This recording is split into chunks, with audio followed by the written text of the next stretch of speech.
হয়, আজি আমি ধনশিৰি মহকুমাৰ মানৱ উত্থান সেৱা সমিতিৰ তৰফৰ পৰা আৰু আমাৰ মানৱ ধৰ্মৰ প্ৰণেতা শ্ৰী সদগুৰুদেৱ মহাৰাজৰ নিৰ্দেশ অনুসৰি এটা আমি স্বচ্ছতা অভিযান ইয়াতে আমি ষ্টেপ লোৱা হৈছে।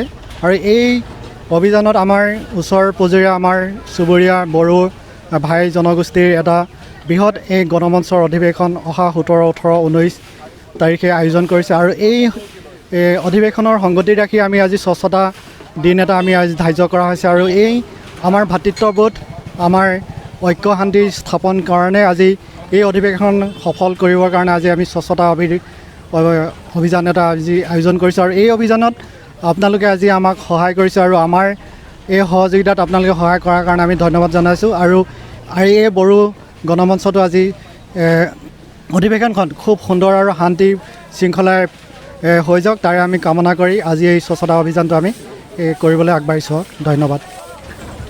আজি আমাৰ এই যিটো স্বচ্ছতাৰ আজি মহান দিনত যি আমাৰ উৰিয়াম ঘাট মানৱ উত্থান সেৱা সমিতিৰ তত্ত্বাৱধানত আত্মাবোধ আশ্ৰমৰ যি আমাৰ সেৱকসকলৰ যি কাৰ্যকৰ্তাসকলৰ আৰু যি নেকি আজি সমজুৱা আজি ৰাইজসকলৰ যি আমাৰ আগন্তুক যি গুৰুজনাৰ যি স্বচ্ছ ভাৰতৰ অধীনত যি আমাৰ মাননীয় শ্ৰী গুৰু সতপালজী মহাৰাজৰ যি আদেশ অনুসাৰে আমাৰ স্বচ্ছতা ভাৰতৰ যি নিয়ম অনুযায়ী পালন কৰা হৈছে।